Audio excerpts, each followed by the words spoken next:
युधिष्ठिर और नारद जी का ये संवाद है। हिरण्यकशिपुनी पत्नी कयाधु અને કયાધુએ નારદજીનો સંગ કર્યો, ઓમ નમો ભગવતે વાસુદેવાય મંત્રનું અનુષ્ઠાન કર્યું અને એક અસુરના ત્યાં ભક્ત પ્રહલાદનો જન્મ થયો.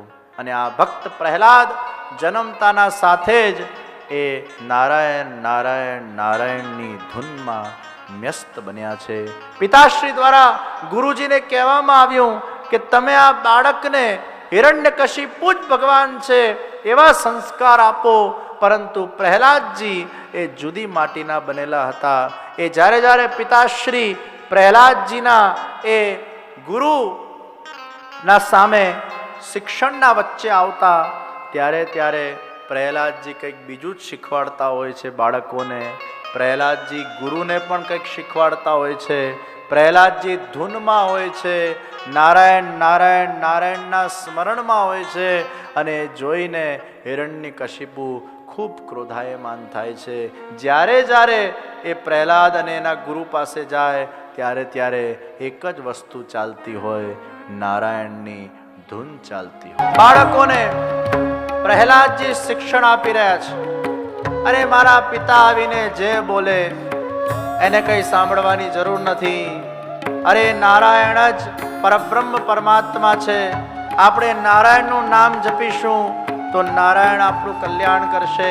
અને હે બાળકો, નાનપણથી જ ભગવાનની ભક્તિ કરવી જોઈએ, નાનપણથી ભગવાનનું નામ જપવું જોઈએ, નાનપણથી જ ભગવાનના પાઠ કરવા જોઈએ, નાનપણથી ભગવાનની સેવા કરવી જોઈએ. નાનપણથી કરેલી હશે તો મોટા થઈને એ વટવૃક્ષ બનીને फलरूप बनशे.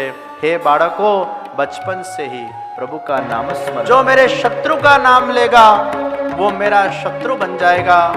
प्रहलाद जी ने शत्रु भाव थी अनेक मारवाना प्रयासो करवामां આવ્યા. ઉપરથી નીચે ફેંકવાનો પ્રયાસ કર્યો, ભગવાને રક્ષણ કર્યું. હોલિકા આવી શાલ લઈને બાળવાનો પ્રયાસ કર્યો. એ શાલ એવી હતી કે હોલિકા પહેરીને બેસે તો હોલિકા ન બળે.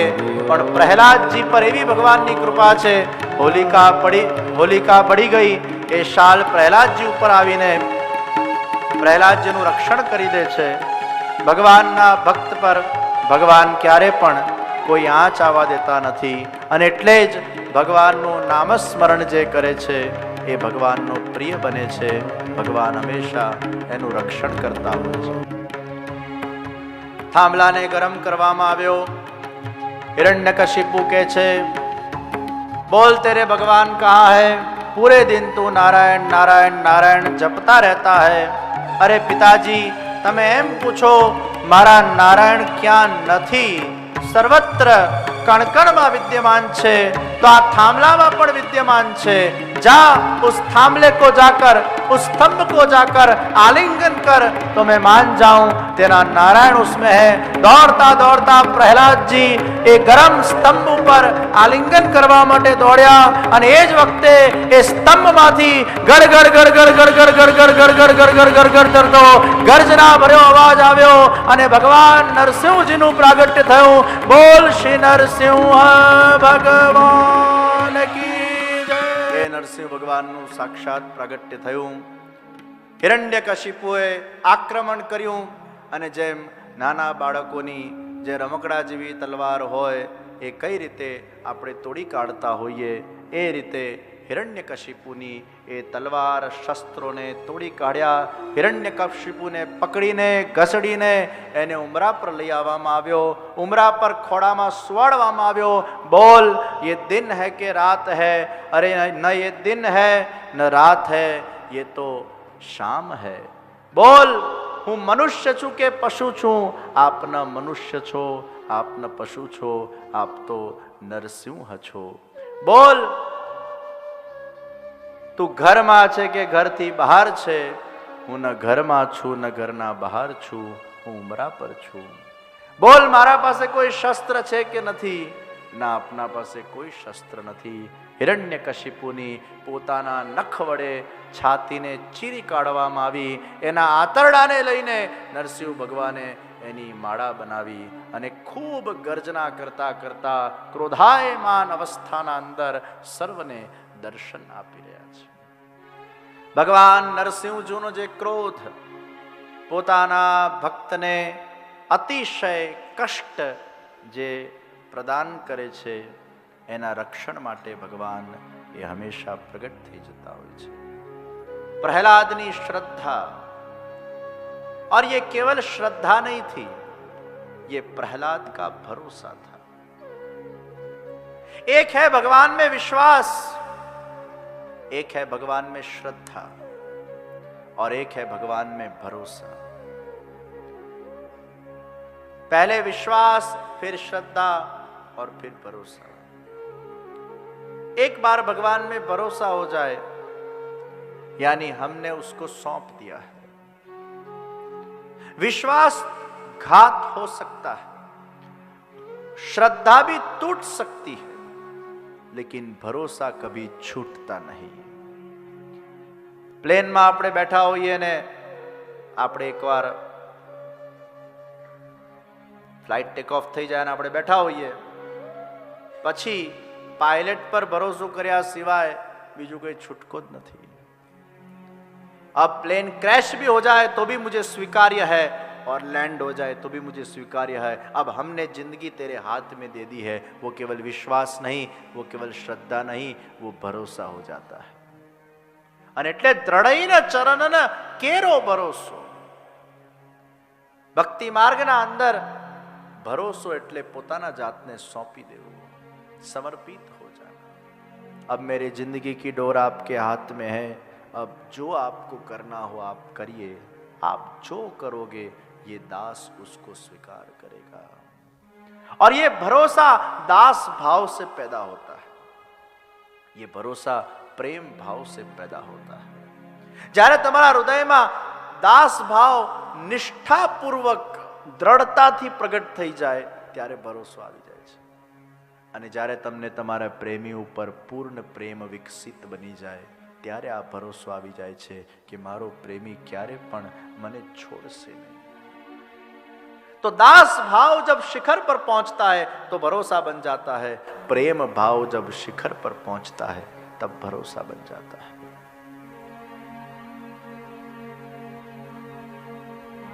एक बार एक नाव में पति पत्नी जता था અને ખૂબ લહેરો ઊંચી નીચી થતી હતી અને પેલી પત્ની આગી પાછી થતી હતી.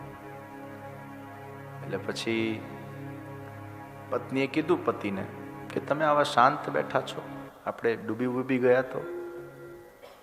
પતિ આમ ચાકુ કાઢ્યું, પત્નીના ગળા પર મૂકી દીધું. હવે પત્ની શાંત. તને ડર નથી લાગતો? કે ના, તમે થોડા મને મારવાના છો. તમારામાં મને પૂર્ણ પ્રેમ છે કે તમે મને મારી જ ન શકો, એવો ભરોસો છે તમારા પર. અને ત્યારે પતિ કહે છે જેમ તને મારા પર ભરોસો છે એમ મને ભગવાન પર ભરોસો છે, એ મને ડૂબાડશે નહીં.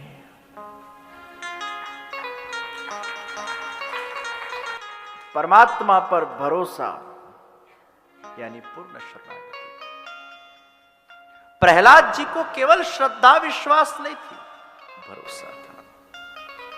અહીંયા ભગવાન છે એટલે છે જ 100%.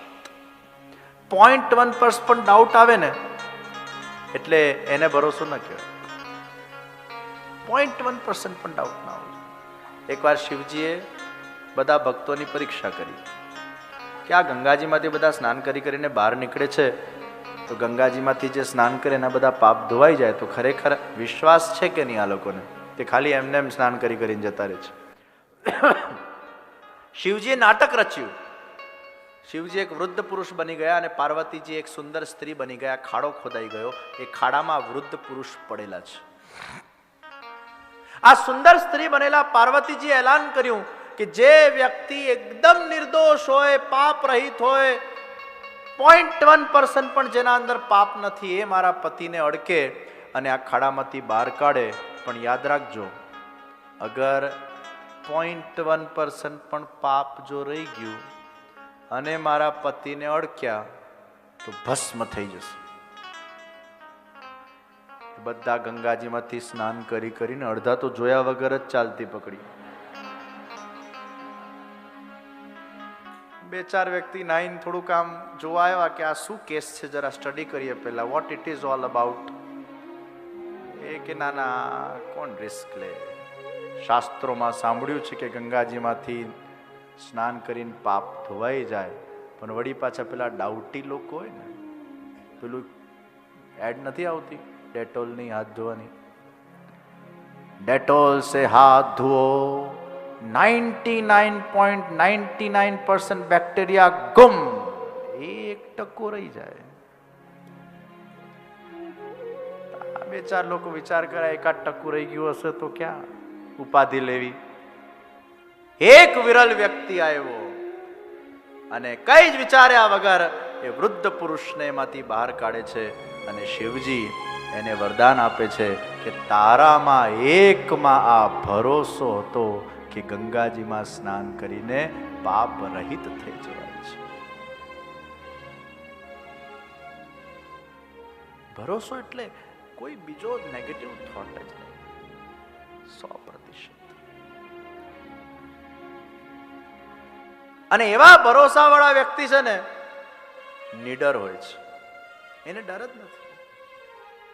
થાંભલાને આલિંગન કરવા દોડતો પ્રહલાદ, એને 100% ખાતરી છે કે ઈશ્વર આવશે જ. જરાક પણ આમ સેકન્ડ થોટ કદાચ ના આવ્યા તો આ તો નુકસાનનો ધંધો છે. ગુજરાતીમાં બોલે લોકો, નુકસાન. આ કદાચ જોઈએ જ નહીં, કદાચ હોય તો આવો નિડરતા એમાં હોય. અને એક વસ્તુ યાદ રાખજો, ભરોસો એટલે એમ નથી કે તમે જેવું સારું ઈચ્છો એવું જ થાય. ભરોસો એટલે એને કહેવાય જે થાય મને સ્વીકાર છે, फिर अच्छा हुआ या बुरा हुआ, ये भरोसा है. અને એ ભક્તિના ઉન્નત અવસ્થામાં એ ભરોસો પ્રાપ્ત થતો હોય છે.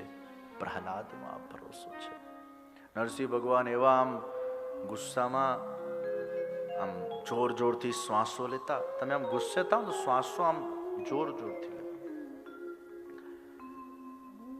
હવે કોણ શાંત કરે આમના ક્રોધને? એટલે બધા દેવોએ નક્કી કર્યું કે આપણાથી તો જવાય નહીં અત્યારે, આ તો આમાં ઉમાઈ જઈશું, નહીં તો લક્ષ્મીજીને મોકલીએ. પત્નીથી બધા સંકળા હાલે. તે પત્ની ગયા તો એ મોટી ગર્જના કરી. લક્ષ્મીજી કહે છે અત્યારે મારું કામ નથી,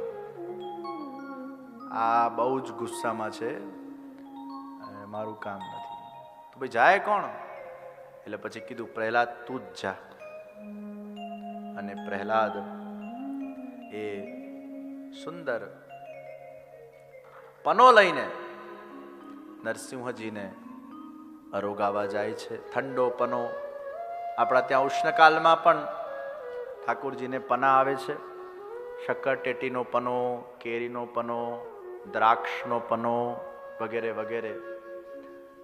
એટલે કોઈ ગુસ્સામાં હોય ને તો એને પનો પીવડાવી દેવો, એટલે ગુસ્સાનો પાનો એનો ડાઉન જતો રહે. અથવા એને ઠંડુ પાણી પીવડાવી દેવાનું, પાણી નાખી નહીં દેતા. અથવા આઈસ્ક્રીમ ખવડાવી દેજો, કઈ ના મળે તો. પનાવાના ક્યાં શોધવા જાઓ? અને આજે પણ પન્ના નરસિંહના અંદર એવું કહેવાય છે, અને ઘણા લોકોએ અનુભવ કર્યો છે કે નરસિંહજીને જે પન્નો ભોગ ધરવામાં આવે છે એ જેટલું ભોગ ધરો એ અડધું છૂટી જાય છે. પન્ના નરસિંહમાં નરસિંહજી અડધો પન્નો આરોગ્યો અને અડધો પ્રહલાદને આરોગાવ્યો. તો પન્ના નરસિંહમાં તમે ઘડો ભરીને પન્નો ધરો તોય અડધો છૂટે, દડિયો લઈને ધરો તોય અડધો છૂટે.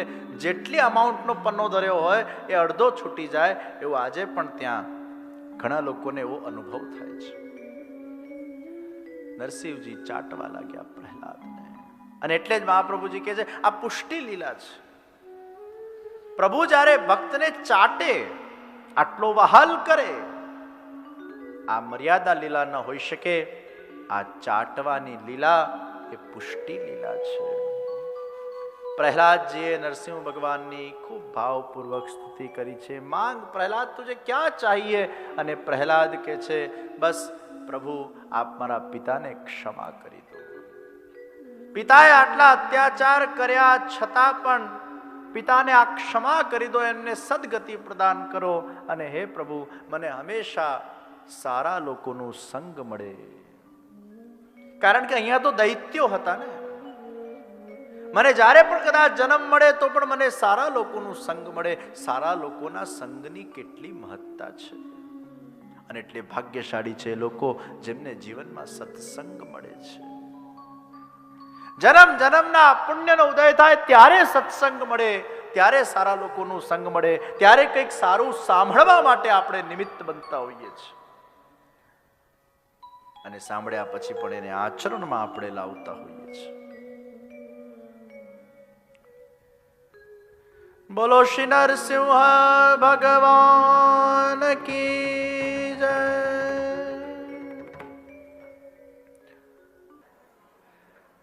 आइए सप्तम स्कंद को प्रणाम करके अष्टम स्कंद में हम प्रवेश करें. गजेंद्र मोक्षની કથા આવે છે. ભગવાને ગજેન્દ્રનું મોક્ષ કર્યું. આજે પણ કોઈ ના પ્રાણ છૂટતા ન હોય તો ગજેન્દ્ર સ્તુતિ એ ખાસ કરવામાં આવે છે. ઇન્દ્રદ્યુમન રાજા ને ગયા જન્મમાં શ્રાપ પ્રાપ્ત થયો તો આ રાજા ધ્યાન કરતા હતા અને પેલા મુનિ આવ્યા ઊભા ન થયા એટલે શ્રાપ મળ્યું કે જાઓ આવતા જન્મમાં હાથી બનો. હાથીને પાણી બહુ ગમે. હાથીઓ સરોવરમાં ખૂબ રમણ કરે. હું ઘણીવાર હાથીઓને સરોવરમાં રમણ કરતા જોઉં. મને એમ થાય કે આ જન્મમાં જેટલા મનુષ્યને કલાકો સુધી સ્વિમિંગ પુલમાં પડ્યા રહેવાની ઈચ્છા થતી હોય છે, આ બધા જ આવતા જન્મમાં હાથી બનવાના છે.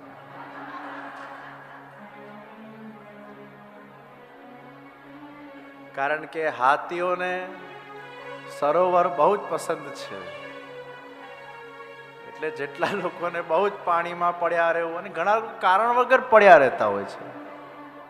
બીજું કંઈ કામ ધંધો હોય નહીં, બસ પડે રહો. તમે એક્સરસાઇઝના દ્રષ્ટિકોણથી ફિટ રહેવાના માટે સ્વિમિંગ કરો એક જુદી વાત છે, ખાલી પડ્યા રહો એક જુદી વાત છે. એમાં કે આપણે આંગળી ઊંચી નથી કરાવી. આ બધા આવતા જન્મમાં હાથી બનવાના છે. તો ગજેન્દ્રના પગને મગરે પકડ્યો. વર્ષો સુધી યુદ્ધ ચાલ્યું. પરિવારજનો પણ છોડીને જતા રહ્યા. અને ગજેન્દ્રએ પછી ભગવાનની સ્તુતિ કરી. ભગવાન પધાર્યા. ગજેન્દ્રનું મોક્ષ થયું. અષ્ટમ સ્કંદના અંદર સમુદ્ર મંથન નો પ્રસંગ આવે છે. દેવ અને અસુર વચ્ચે હંમેશા યુદ્ધ થાય. અને આ યુદ્ધ એ સિંહાસનનું યુદ્ધ છે. એ વખતે બલિરાજા એ સ્વર્ગલોકના રાજા છે. બધી વાર ઇન્દ્ર રાજા હોય એવું જરૂરી નથી. કોઈક વાર ભગવાન એ બલિને પણ રાજા બનાવી દેતા હોય છે, કે અસુરમાંથી પણ રાજા બની જતા હોય છે. બધા દેવોએ ભેગા થઈને ભગવાનને કહ્યું, પ્રભુ અમને અમૃતની પ્રાપ્તિ કરાવી દો. અને જો દેવોને અમૃત પ્રાપ્ત થઈ જાય તો આ અસુરોના સામે અમે ક્યારે પણ હારીએ નહીં. ભગવાને કીધું, દેવો અત્યારે તમારો સમય સારો નથી ચાલતો. અને જ્યારે સારો સમય ન ચાલતો હોય એ વખતે કઈ વસ્તુનું ધ્યાન રાખવું? તો સૌથી પહેલું ધૈર્ય. When your time is not good, when you are doing something right and wrong happens, such time comes in our life when we are not to our fullest. અને ક્રિકેટમાં એવું થતું હોય છે, કોઈકનું ફોર્મ આવે, કોઈકની ફોર્મ જતી રહે છે. એ જ ખેલાડી એટલું સરસ રમતો હોય ને, ક્યારેક એકાદ 2 વર્ષ આપણે એને જોતા હોઈએ, એનાથી રમાય જ નહીં. હરેક કા એક સમય આતા હૈ. અને જ્યારે આપણો ખરાબ સમય આવે છે, યાદ રાખજો, ખરાબ સમય પણ દસકો બનીને આવે છે અને સારો સમય પણ એક દસકો બનીને આવતો હોય છે. કોઈક જીવનના 10 વર્ષ તમારા જીવનમાં એક સારો સમય બનીને આવશે અને કોઈક જીવનના 10 વર્ષ એક ખરાબ સમય બનીને આવશે. भगवान ने देवों ने कीधु तुम्हारा वक्त अभी बहुत खराब चल रहा है और इसलिए तुम हारे और इसलिए बलि राजा बना और अभी भी अगर तुम उसके साथ युद्ध करने जाओगे फिर हारोगे क्योंकि तुम्हारा समय खराब है. तो करे क्या? एक काम करो, असुरों के साथ संधि कर लो. देवो के छे असुरो साथे संधि इम्पॉसिबल. અમારા શત્રુ સાથે અમે સંધિ કરી લઈએ. અર્યોપી સંદેયા સતી कार्यार्थ गौरवे. अपने कार्य को सिद्ध करने के लिए कभी कभी समय आने पर शत्रुओं से भी संधि कर लेनी चाहिए. ये शास्त्र वचन है. सती कार्यार्थ गौरव.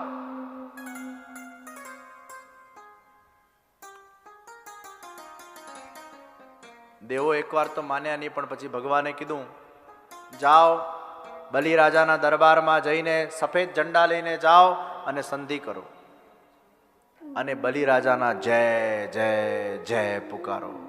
આ તો હજી ઘાવ પર નમક. शत्रु के साथ एक तो संधि करने जाना है और उस संधि में भी उसका जय जयकार करना है. ये कैसे हो सकता है? પણ ભગવાને કીધું એટલે કંઈક હશે એમાં રહસ્ય. દેવો બધા ઝંડો લઈને ગયા. બલિ રાજાની જય, બલિ રાજાની જય, બલિ રાજાની જય, બલિ રાજાની જય. બલિ તો એકદમ આમ ઊભા થઈને આશ્ચર્યચકિત થઈ ગયા. વાહ, આજે દેવોને શું થઈ ગયું છે? મારી જય. અરે બલિ રાજા, અમે તમારા સાથે સંધિ કરવા આવ્યા છીએ. અમને એક બહુ સરસ વિચાર આવ્યો કે આપણે બધા જ અગર આ સમુદ્રમાંથી અમૃતને પ્રાપ્ત કરી લઈએ તો પછી યુદ્ધ જ ન બચે. આપણે મરીશું જ નહીં, અમર થઈ જઈશું. અને અગર અમૃત બધાને મળી જાય તો પછી મરવાનો કોઈ સવાલ જ નથી આવતો. આપણે વારા ફરતી રાજા બન્યા કરશું, કભી તુમ કભી હમ, કભી તુમ કભી હમ. Mutual understanding. બલિ રાજા કે આઈડિયા બહુ સારો છે. કોણે આપ્યો? એ કે શ્રી હરિ. અને આખિર પ્રહલાદનો વંશજ છે બલિ. ठीक है, मंजूर. क्या करना होगा? समुद्र मंथन करना होगा और वो हम असुर और देव इकट्ठे नहीं होंगे तब तक संभव नहीं है. हरि આપણને માર્ગદર્શન આપશે. મધ્યાચલ પર્વતને પ્રભુએ ઉપાડ્યો છે. એ આ લોકોના બસની વાત નથી. ત્રેતામાં ભગવાને મધ્યાચલ પર્વતને ઉચક્યા તો દ્વાપરમાં ભગવાને ગોવર્ધન પર્વત ઉચક્યો. કશ્યપ અવતાર ભગવાને લીધો. નીચે બેઝ બન્યા મધ્યાચલ પર્વત, એમાં પધરાવવામાં આવ્યું. વસુકી નાગને બોલાવવામાં આવ્યો. વસુકી નાગના એક બાજુ દેવો ઉભા થયા, બીજી બાજુ અસુર ઉભા થયા. મુખના તરફ દેવો, પૂંછડીના તરફ અસુર. અસુરોએ વિરોધ કર્યો. This is not fair god. અમને પૂંછડી આપી અને પેલા લોકોને મોઢું આપ્યું, મુખ. અમને મુખ આપો, અમે રાજા છીએ, અમે અત્યારે સત્તા પર છીએ, અમારી સરકાર છે અત્યારે સ્વર્ગલોકના અંદર, અમને પૂંછડું કેમ ભાવે? ભગવાન કે જા તું પૂંછડું લે, તું મુખ લે અને આ પૂંછડું લે. દેવો ગયા પૂંછડામાં, પેલા ગયા મુખમાં. અને જ્યારે સમુદ્ર મંથન ચાલુ થયું ને ત્યારે પેલા મુખમાંથી એટલી બધી આગ નીકળતી હતી કે બધા અસુરો કાળા પડી ગયા. દેવો વિચાર કરે ભગવાન જે કરે સારા માટે કરે. એમને પૂંછડું આપ્યું પણ શાંતિ આપી, આને મુખ આપ્યું તે આગ આપી.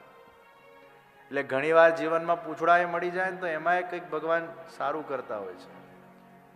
ક્યારેક આપણને ઈચ્છા આપણી પૂરી ના થાય તો એમાંય કંઈક ઈશ્વરે સારું વિચાર્યું હોય છે, લાંબા ગાળાનું સારું ભગવાન વિચારતા હોય છે. શ્રી પ્રભુને પ્યારા શ્રી યમુનાજીના લાડીલા એવા રસિક સત્સંગી વૈષ્ણવોને જે શ્રીના આ વચનામૃત ગમ્યા હોય તો આ વિડીયોને લાઈક કરજો, શેર કરજો અને કમેન્ટ બોક્સમાં જય શ્રી કૃષ્ણ જરૂર લખજો. અને અમારી ચેનલ શ્રી વલ્લભ સત્સંગને સબસ્ક્રાઈબ કરવાનું ભૂલશો નહીં. સર્વે વહાલા વૈષ્ણવોને ભાવથી જય શ્રી કૃષ્ણ.